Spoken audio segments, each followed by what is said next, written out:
السلام علیکم. السلام علیکم. بات کرو بھائی. حسن صاحب کیسے ہیں آپ؟ ٹھیک ٹھاک ہیں؟ اللہ تعالیٰ کا احسان ہے. کیا نام ہے آپ کا؟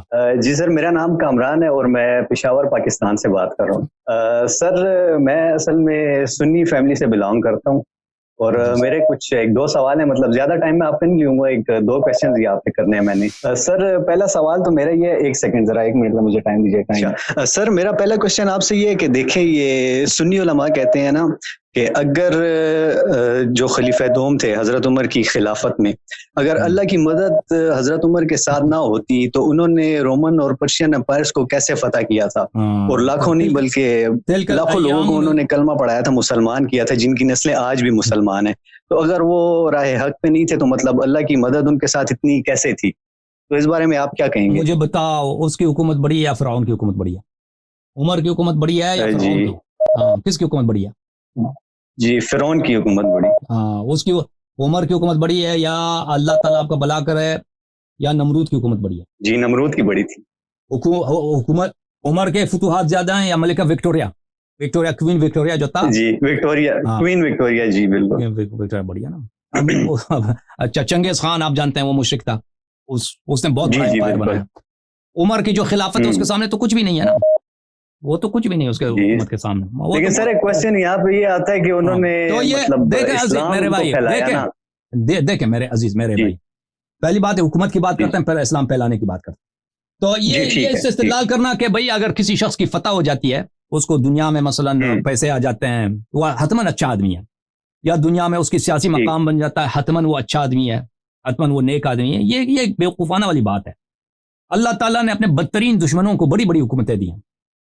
فرعون اللہ کا دشمن ہے, اللہ کے انبیاء کا دشمن ہے, وہ کتنا ظالم تھا, اللہ نے اس کو بہت بڑی حکومت دیا تھا. نمرود کو اسی طرح. کتنے ابھی دنیا میں ابھی دیکھیں, ایک دنیا میں ایک بھی حکومت ہے جس کے حکمران صالح ہو, صادق ہو, مومن ہو, اللہ سے ڈرتا ہے؟ کوئی بھی نہیں ہے, کوئی بھی نہیں. سب حرامی, ایک سے ایک حرامی ہے کہ نہیں. آپ کے پاکستان کے حکمران آپ دنیا میں سب جگہ جائیں, وہ اپنی حکومت کے لیے قتل کرنے کی ضرورت تو قتل بھی کر دیتے ہیں, ان کو پرواہ ہی نہیں ہے. چھوٹے بچے مر رہے ہیں, بزرگ مر رہے ہیں, پرواہ ہی نہیں ہے. قیمتیں بڑھاؤ, قیمتیں کم کر دو, لوگ بھوک سے مر رہے ہیں, ان کو پرواہ ہی نہیں ہے. تو اس طرح کہ اگر کسی کو حکومت مل جائے, اس کو لمبی ہو, ابھی مثلا اسرائیل کی حکومت ہے, دیکھیں اسرائیل کی حکومت ہے, وہ کتنے سال سے, تقریباً 70-80 سال ہو گئے ان کی حکومت کو. مسلمانوں کو انہوں نے اپنے فلسطین سے نکال دیا ہے, اور کتنے مہاجر آوارہ بن گئے ہیں, اور اب جو ہے اللہ آپ کا بھلا کرے, اور کتنے لوگوں کو ان لوگوں نے قتل کیا ہے. اور وہ ابھی کتنے مسلمانوں کو کئی دفعہ جنگوں میں شکست بھی دی ہے. ہر جنگ جب بھی جنگ ہوا نا, ان کو شکست دی مسلمانوں کو, ایک دفعہ نہیں کئی دفعہ شکست دیا. اور سب مسلمان ملکوں سے بہت زیادہ طاقتور ہے, اس کے پاس ایٹم بم بھی ہے. سب سے بہترین ایئر فورس کس کا ہے؟ اسرائیل کا ہے. سب سے بہترین آرمی مڈل ایسٹ میں کس کی ہے؟ اسرائیل کی ہے. تو اس کا مطلب یہ تو نہیں ہے کہ وہ حتماً اچھے لوگ ہیں, اللہ تعالیٰ کا, وہ اللہ تعالیٰ کے چنے ہوئے لوگ ہیں, ٹھیک ہے نا. اس طرح تو نہیں کہ اگر حکومت ملتا ہے کسی کو یا کسی کے فتوحات ہو جاتے ہیں تو وہ اچھے لوگ ہوتے ہیں. یہ تو ایک بکواس والی بات ہے. حکومت کس کی صحیح ہوتی ہے؟ حکومت اس کی صحیح ہوتی ہے جس کی حکومت کو اللہ نص کے ذریعے بتا دے کہ آپ کا حاکم ہے, اس کی اطاعت کرو, چاہے لوگ اطاعت کریں یا نہ کریں, چاہے اس کی فتوحات ہوں یا نہ ہوں, ٹھیک ہے نا. ہمارے نبی صلی اللہ علیہ وسلم کی حکومت بہت چھوٹی ہے. نبی صلی اللہ علیہ وسلم کی حکومت جو تھی نا, وہ حکومت, بلکہ اس کو حکومت کہنا بھی مشکل ہے, کیونکہ اس کا نہ پولیس فورس ہے, نہ اس کا کوئی کیپٹل میں اس کا نہ کوئی قصر بھی نہیں ہے, یعنی کوئی محل بھی نہیں ہے کہ بھئی آپ کا کوٹ یہاں پہ. وہ ایک مسجد نماز پڑھا کے گھر چلے جاتے ہیں. اس کا فوج بھی نہیں تھا, پیغمبر صلی اللہ علیہ وسلم کا کوئی فوج بھی نہیں تھا. کبھی جنگ ہوتا تھا تو سب کو بلاتے تھے کہ بھئی آؤ جو جنگ ہے, 100-200-300 آدمی جمع ہوتے تھے. وہی جو لوگ جو مثلا کوئی پرچون میں کام کرتا ہے, کوئی بازار میں کام, کوئی کسان ہے, وہی لوگ جمع ہوتے تھے اور رضاکارات نہ طور پہ جنگ کے لیے جاتے. ان کا کوئی فوج پولیس کوئی, ان کا کوئی وہ بھی نہیں تھا, کوئی کچڑا اٹھانے کے لیے کوئی بھی آدمی نہیں تھا نا, کچھ بھی نہیں تھا ان کے پاس. ان کا حکومت کہنا بھی مشکل ہے, بہت محدود. ان کی حکمرانی چاہتی ہے بہت محدود خطے پہ, بلا شک بلا ریب. وہ اللہ کی جانب سے ان کی حکومت ہے, ان کو حاکمیت کا حق. اس زمانے کے مکے میں تھے, کوئی ان کے حکم کو نہیں مانتا ہے بھائی, سوائے بہت کم لوگوں کی. حکومت وہاں پہ کس کی چلتی ہے؟ وہ جب جتنے مشرک سردار ہیں حکومت ان کی ہے, پھر بھی اصلی حکمران اللہ کی جانب سے کون ہے؟ رسول صلی اللہ علیہ وسلم. تو یہ ظاہری جو حکومت ہے یہ حق ہونے کی دلیل نہیں ہوتی. لذا اب بھی مسلمان میں بہت سارے حکمران ہیں, بہت پیسے والے ہیں, اس کی دلیل نہیں ہے کہ وہ اچھے لوگ ہیں یا اللہ نے ان کی حکومت شرعی ہے, اللہ کی جانب سے وہ ہم پہ حکمران منصوب ہے, ان کی اطاعت ہم پہ واجب. یہ پہلی بات. دوسری بات، اب آپ کہتے ہیں کہ انہوں نے لوگ اس کے زمانے میں مسلمان ہو گئے. دیکھیں جی جی ابو بکر عمر کے زمانے میں اسلام کے سب احکام چینج کیے گئے. ٹھیک ہے، ان کو وہ لوگ اگر مسلمان ہوتے تھے کیونکہ عربوں کے پاس ان کی حکومت کی کوئی لیجیٹمیسی کی کوئی دلیل نہیں تھی. یعنی ہر حاکم جو ہے نا، ایک مثلا چنگیز خان جو ہے وہ پوری دنیا کو اس نے فتح کیا ہے، اس کی لیجیٹمیسی کس بات پہ ہے؟ اس کی لیجیٹمیسی شرعی نہیں ہے. اس کی لیجیٹمیسی کس بات پر ہے کہ وہ اس کا جو اپنا قوم ہے مغل قوم، اس کو وہ عزت دینا چاہتا ہے. وہ پوری دنیا سے لونڈیاں اٹھا کر، پیسے اٹھا کر وہ اپنے قبیلے والوں کو دے دے گا، تو لوگ اسی لیے اس کو سپورٹ کرتے ہیں. تو یہاں پہ جو خلافت کا جو سسٹم تھا ابو بکر عمر عثمان کا، ان کی لیجیٹمیسی اسی بات پہ تھی کہ لوگ ان کی اطاعت کرتے تھے جو نئے مسلمان تھے، اس لیے کہ یہ خلیفۃ الرسول صلی اللہ علیہ وسلم، رسول پاک صلی اللہ علیہ وسلم کے خلیفے کے طور پہ ان کو کہا گیا تھا. وَإِلَّا اگر وہ ان کو اسلام نہ ہوتا تو ابو بکر عمر عثمان کو کون مانتا تھا؟ اگر اسلام کی بات نہیں تھی نا کہ بھائی وہ اسلام مرتد ہو جاتے ہیں بھائی، تو پھر ان کے حکومت کا سارا ڈھانچہ ہی ٹوٹ جاتا، ہر قبیلہ اپنا حکومت بنا لیتا. ان کو ملا اسی بات پہ کہ انہوں نے کہا کہ ہم رسول پاک صلی اللہ علیہ وسلم کے قبیلے سے ہیں، ہم قریش میں سے ہیں، اور قریش جو ہے رسول پاک صلی اللہ علیہ وسلم کے رشتہ دار ہیں، ہم اس لیے ہمارے ساتھ بیعت کرو. ان کے لیے ان کے پاس کچھ بھی نہیں تھا اور کہ بھئی ہمیں حکومت ملنا چاہیے. تو اس لیے یہ لوگ اسلام کے محتاج تھے کہ تاکہ لوگ ان کی لیجیٹمیسی ان کی حکومت کی جو مقبولیت اسی بات پہ تھی کہ لوگ اسلام کو مان لیں. اور ان کے زمانے میں جو اسلام پھیلایا گیا ہے وہی وہ اسلام پھیلایا گیا ہے کہ بھئی وہ اس میں ہر نماز رسول پاک صلی اللہ علیہ وسلم کی چینج ہو گئی، وضو ان کی چینج ہو گئی، روزے اس کے چینج ہو گئے، حج کے احکام چینج ہو گئے، طلاق کے احکام ان لوگوں نے چینج کر دیا، شریعت کے احکام انہوں نے ضائع کر دیا.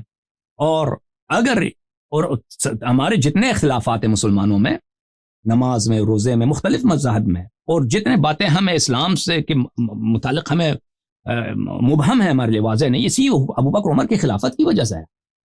انہی کی خلافت کے دوران رسول پاک، یہ تو امامت کو تو مانے نہیں ان لوگوں نے. ان لوگوں نے اگر حدیث کو جمع کیا ہوتا، صحیح احادیث کو یہ لوگ جمع کر لیتے تاکہ کسی قسم کا اختلاف نہ ہوتا، سب احکام نص کے ذریعے ہوتے، نصوص کے نبی کریم صلی اللہ علیہ وسلم کے ذریعے ہوتے، تو اس طرح اختلافات کم ہو جاتی. لیکن انہوں نے یہ سب نہیں کیا، اور اہل بیت علیہ الصلوۃ والسلام کو انہوں نے گھر بٹھایا. تو میرے بھائی یہ جو ہے یہ کہنا کہ ان کے دور میں لوگ مسلمان ہوئے، جی ضرور مسلمان ہوئے، لیکن کس طرح کے مسلمان ہوئے؟ اس طرح کے مسلمان ہوئے کہ نہ ان کا نماز پیغمبر والا نماز تھا، نہ ان کا روزہ پیغمبر والا روزہ تھا، نہ ان کی سنت پیغمبر والی سنت تھی، ان کے سب احکام محرف. اور ایک ایسا اسلام پھیل گیا کہ بھئی ابھی تک آپ دیکھ رہے ہیں، ابھی تک ہم اس کی سزا بھگت رہے ہیں، اور اختلافات اور بدعات ابھی تک جاری ہیں. اس کے مقابلے میں رسول پاک صلی اللہ علیہ وسلم نے کیا فرمایا تھا کہ میں تمہارے درمیان چھوڑ کے جا رہا ہوں وہ کہ اگر اس کی اتباع کرو گے کبھی گمراہ نہ ہو جاؤ گے. ایک قرآن ہے اور اہل بیت علیہ السلام. اگر یہ لوگ حکومت پہ قبضہ نہ کرتے، دیکھیں ابو بکر عمر کو تو سب لوگ جانتے ہیں کہ ان کی کوئی نہ علم ہے، نہ کوئی بہادری، کوئی شجاعت، کچھ بھی نہیں. اگر امیر المؤمنین علیہ الصلوۃ والسلام کی یہ لوگ اتباع کرتے، ٹھیک ہے نا، وہ کس انداز سے اسلام کو پھیلاتے اور اسلام کہاں تک پہنچ جاتا، اور کوئی امت میں کوئی اختلاف نہ ہوتا. کیونکہ پیغمبر کا وعدہ ہے، وہ وعدہ ان کا کبھی جھوٹا نہیں ہے کہ اگر تم ان کی اتباع کرو گے تو کبھی گمراہ نہ ہو جاؤ گے. یعنی دین میں کوئی بدعت نہ آتا، اختلاف نہ ہوتا، نماز روزہ سب وہی ہوتا جو پیغمبر صلی اللہ علیہ وسلم نے بتایا. ٹھیک ہے نا. تو یہ جو ہے ان کی خلافت جو ہے بڑی مصیبت ہے مسلمانوں کے لیے اور اسلام کے لیے، قرآن کے لیے. سب اختلاف. اچھا حسن سر، اس کوشچن میں ایک چھوٹی سی چیز ایڈ کرنا چاہوں گا کہ یہ رومن اور پرشین امپائرز کے خلاف جو جنگیں لڑی گئی، کیا مولا علی علیہ السلام ان جنگوں میں شریک تھے؟ اگر تھے تو وہ کیسے، اور اگر نہیں تھے مطلب اس دوران کہاں ہوتے تھے؟ مطلب ان تینوں خلفاء کے دوران وہ کہاں ہوتے تھے، کیا کرتے تھے؟ ہاں بات اچھی طرح سے سن لو. یہ جھوٹ مشہور کر دیا کہ امیر المؤمنین علیہ الصلوۃ والسلام ابو عمر کے لیے گورنر تھے یا چیف جسٹس تھے یا ان کے مشیر تھے. جی یہ سنا گیا. جی بالکل، یہ علماء کہتے ہیں، سنی علماء کہتے ہیں. یہ سب جھوٹ ہے، یہ کوئی حدیث ہے ہی نہیں ہے، یہ سب جھوٹ ایسے مشہور کر دیا. ہاں اب سن لو، جب تک رسول پاک صلی اللہ علیہ وسلم تھے، امیر المؤمنین علیہ الصلوۃ والسلام ہر لشکر میں سب سے آگے، ہر لشکر میں علم انہی کے ہاتھ میں ہوتا تھا، کمانڈر وہی ہوتے تھے. رسول پاک صلی اللہ علیہ وسلم کے لیے جتنے خطرناک مشن ہوتے تھے ان کے سامنے وہ کسی کو نہیں بیچتے سوائے امیر المؤمنین علیہ السلام کو. ہر بلا کے سامنے سینہ کس کا سپر تھا؟ امیر المؤمنین علیہ السلام کو. قرآن کو، اسلام کو، ہر مہلکے سے بچانا کن کا کام تھا؟ امیر المؤمنین علیہ السلام. اور امیر المؤمنین علیہ السلام اہل بیت الطاہرین علیہم الصلوۃ والسلام کو رسول اللہ نے قرآن میں خمس عطا کیا. خمس فانما غنمتم من شيء فان لله خمسه ولرسوله ولذي القربى واليتامى والمساكين. کہ جنگ میں جتنی غنیمت ہاتھ میں آ جاتا ہے اس میں سے 1/5 رسول پاک صلی اللہ علیہ وسلم اور اہل بیت علیہ السلام کے لیے، ٹھیک ہے نا. تو جب رسول پاک صلی اللہ علیہ وسلم دنیا سے چلے گئے تو ان لوگوں نے یہ کاٹ دیا، یہ خمس بالکل کاٹ دیا، قرآن کی نص کی مخالفت. اہل بیت علیہ السلام کہا کہ یہ تو بھئی حکمران کا حق ہے، آپ لوگوں کا حق نہیں ہے، حالانکہ وہ نص قرآن لذی القربہ اس میں سے کاٹ دیا. تو امیر المؤمنین علیہ السلام کے ہاتھ میں فدق تھا، اور رسول پاک صلی اللہ علیہ وسلم حکومت کے جو اکثر خرچے ہوتے تھے وہ اسی فدق سے چلاتے تھے، اور انہوں نے اپنے حیات میں اس کو اپنی بیٹی کو دیا تھا، اسی لیے دیا تھا کہ اگر ان کے پاس مالی سرمایہ ہو تو امامت کے لیے، امور امامت چلانے، حکومت چلانے کے لیے ان کو کسی کی ضرورت نہیں ہوگی. تو ان لوگوں نے فدق بھی غصب کیا، اور بھی جو رسول پاک صلی اللہ علیہ وسلم کے اس کے علاوہ باغات تھے، جائیداد تھے مدینے میں جو ان کو اللہ نے عطا کیا تھا، یعنی جنگ کے بغیر ان کو ملا تھا، تو وہ ان لوگوں نے بھی، حکومت نے سب پہ قبضہ کر دیا، اور یہ جھوٹی حدیث بنا دی کہ پیغمبر کی میراث نہیں ہوتی اور جو بچتا ہے وہ صدقہ. تو اہل بیت طاہرین علیہ السلام رسول پاک صلی اللہ علیہ وسلم کے بعد بڑے بڑے ہو گئے تھے، غریب فقیر ہو گئے تھے، مسکین ہو گئے. تو امیر المؤمنین علیہ السلام کام کرتے تھے، کام مزدوری کرتے تھے.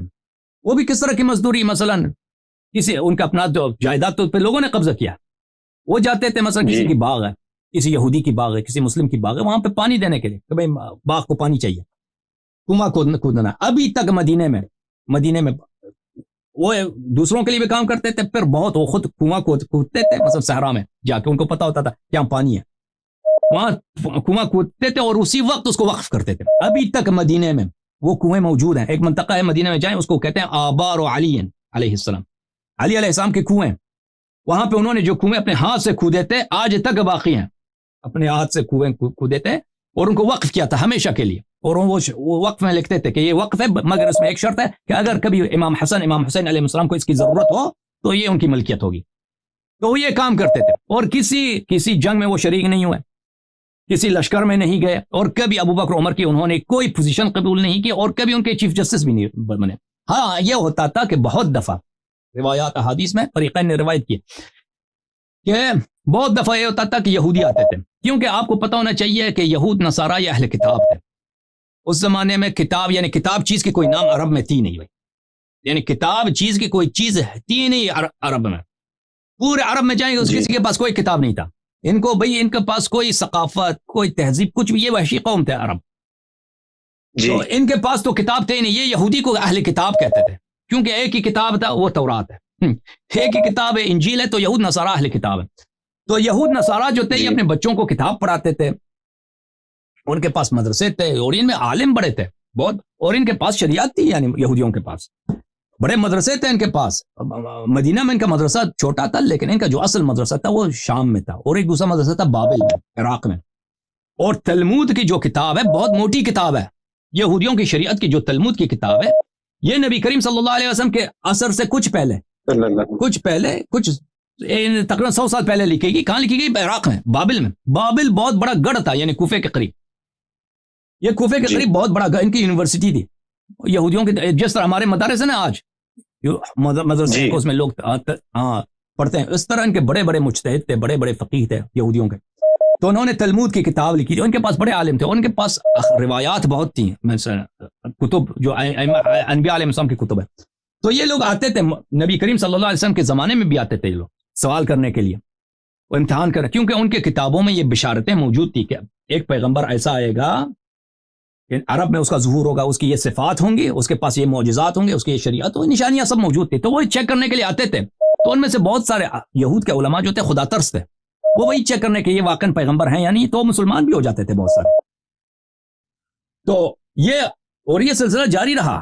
ابو بکر عمر کے زمانے میں بھی ہوتا تھا کہ ایسے علماء آتے تھے یہود کے، نصارہ کے، ٹیسٹ کرنے کے لیے کہ بھئی وہ آتے تھے کہ بتاؤ. اور اس زمانے میں علم اس طرح تو آج کے زمانے کی طرح علم نہیں ہے کہ مثلا کوئی انجینئرنگ کے سوالات کریں یا فزکس کے سوالات کریں یا فرض کریں آپ کے میڈیسن کے سوالات. اس زمانے میں یہ کتاب انبیاء علیہ السلام کی کہانیاں ہوتی تھیں. وہ پوچھتے تھے کہ مثلا حضرت خضر علیہ السلام یا حضرت موسیٰ علیہ السلام یا اللہ تعالیٰ نے آسمان زمین کیسے خلق کیا ہے، کیونکہ ان کے کتب میں موجود ہوتے. تو یہ آ کے سوال کرتے تھے مسلمانوں سے کہ بھئی آتے تھے کہ بھئی آپ کے پیغمبر کہاں ہیں. وہ کہتے تھے ہمارے پیغمبر وفات ہو گئے. ان کا خلیفہ کون ہے، وسیع کون ہے؟ کہتے تھے ابو بکر ہے یا عمر ہے. تو آتے تھے کہتے تھے ہمارا سوال ہے. تو ابو بکر عمر شروع سے کہا ہمارے میں جواب نہیں آتا، بھئی سوال کا جواب لینا ہے تو جاؤ وہاں پر. یا اس طرح کہتے تھے شروع سے کہہ دیتے کہ جاؤ جاؤ ہم آپ کو بتا دیتے ہیں کس کے پاس علم کس کے پاس اس سے. یا مثلاً وہ سوال کرتے تھے پھر سے پنس جاتے تھے, ان کو جواب نہیں آتا تو سب مسلمان شرمندہ ہوتے تھے. پھر سلمان یا ابو ذر یا کوئی اور اصحاب آتے تھے کہ بھئی نہیں یہ آپ ہم کو لے کے چلتے ہیں کسی اور شخص کے پاس, وہ جو ہے مسلمانوں کی عزت بچائے گا. تو پھر وہ آتے تھے یا امیر المومنین السلام کو بلاتے تھے, پھر وہ یہودیوں کے سوالات کے جواب دیتے تھے. اور وہ بہت سارے یہودی اس طرح مسلمان, اور اس کے احادیث بہت زیادہ ہیں, نہایت ہی زیادہ. یا مثلا اس طرح ہوتا تھا بہت دفعہ کہ مثلا یہ عمر کے متعلق بہت ہے کہ مثلا اس نے دیکھا ایک پاگل عورت ہے وہ حاملہ ہو گئی ہے, تو اس نے حکم دیا کہ اس پہ حد جاری کرو. تو امیر المومنین علیہ السلام نے دیکھا کہ ایک بے گناہ عورت ہے, ایک پاگل عورت ہے, اس کی تو اس پہ تو کوئی تکلیف ہی نہیں ہے, اس پہ کوئی حلال و حرام ہی نہیں, پاگل ہے بیچاری. اب کسی نے اس کے ساتھ زنا کیا, اب اس کو رجم کرو بھائی, اس کو مارو. اب اتنا بڑا سخت, پھر اس کی جان بچانے کے لیے وہ کہا کہ سمجھاتے تھے ابو عمر کو کہ یہ تو اس پہ اللہ نے اس پہ کوئی تکلیف حد جاری نہیں ہوگا. رسول پاک صلی اللہ علیہ وسلم نے فرمایا کہ اگر عقل نہیں ہے تو بھئی اس پہ کوئی حلال و حرام ہی نہیں ہے.